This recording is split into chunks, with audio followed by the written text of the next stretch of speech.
With all the food shortages sweeping across America and the entire world, people can't find anything on the shelves, from pasta to wheat to sugar to sriracha sauce. People are gonna go hungry. I mean, look at this article here. High pasta prices set to boil over as Canada's wheat withers. These supply chain issues are so severe and at the worst they've ever been. Or are they? Well, that's the narrative that they've been pushing, but is it the whole truth? As much as I would love to scare the living shite out of everyone and make a video about how the world is going to end, anything for views, I decided to conduct my own on-the-ground investigation. I traveled to 4 distinct states: Florida, Alabama, New York, and New Jersey. My mission? To visit supermarkets and big box retailers to see for myself what's really happening on these shelves. Are these shortages as widespread and dire as what's being reported, or is there just more to the story? In the last few months, I did 2 supply chain issue videos where the focus was food. I kept seeing news articles about the matter and YouTube videos like this out of stock video from Epic Economists, or this one that says prepare for starvation.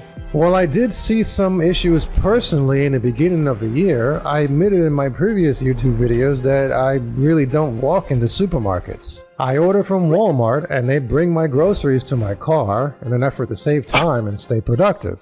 Either I said that in my video or I told someone that in the comments, I don't remember. But anyhow, my discussions in the comment sections of my previous video led to my own investigation, and here we are today.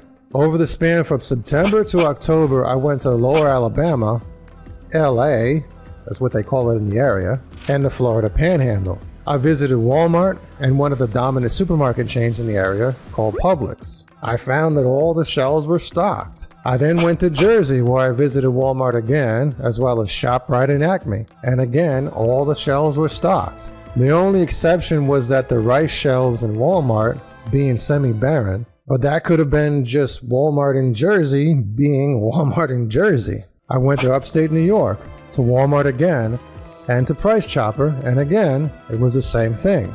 Like this news article here published on October 24th about a sriracha shortage. Will this massive condiment shortage across New York State ever end?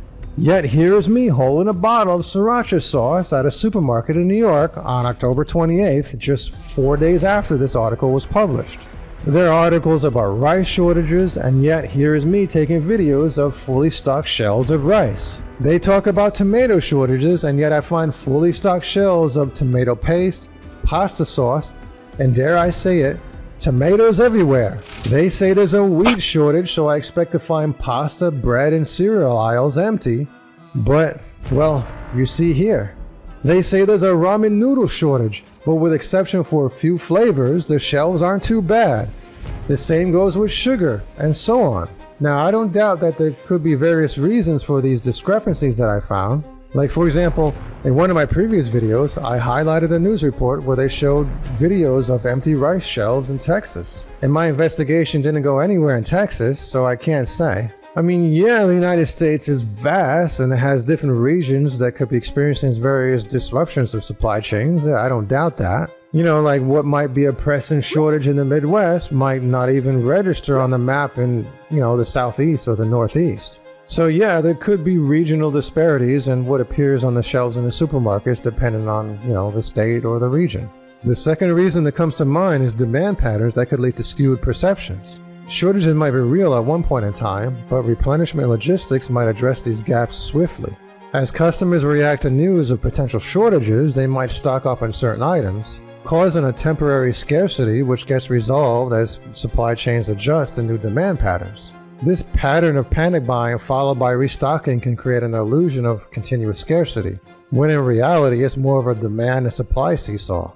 Finally, and most likely, I think media amplification plays the most significant role in shaping perceptions. Take the sriracha shortage, for example. A news article might highlight a shortage in a specific area or even just a single store, but it doesn't necessarily mean that the issue is so widespread. Maybe some local supermarket chain lost some deal with sriracha with their distributor, and the reporters go to that supermarket to figure out how to conjure up some dramatic headline. News outlets by their very nature focus on anomalies, on what's out of the ordinary.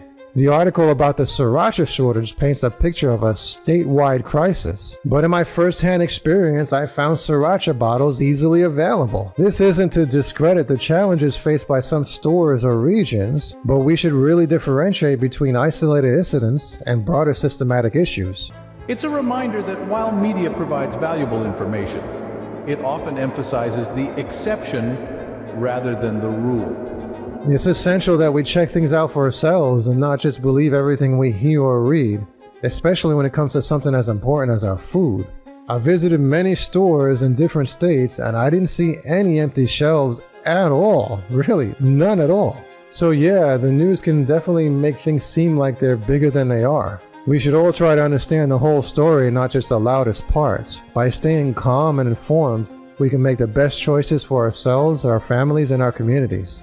And for the most part, it seems like we have nothing to worry about, other than Burger King getting sued for making the Whoppers look much larger and meatier on their menus. But seriously folks, even though there doesn't seem to be a problem in the northeastern and southeastern states at the moment, I always emphasize the need to prepare. Don't get complacent because you can get caught off guard. Do what you can to stock up, protect yourself, and protect your family, and you can enjoy peace of mind with a sense of security. I'm Code Monkey Mike. Don't forget to hit that like button. Just give it a pound!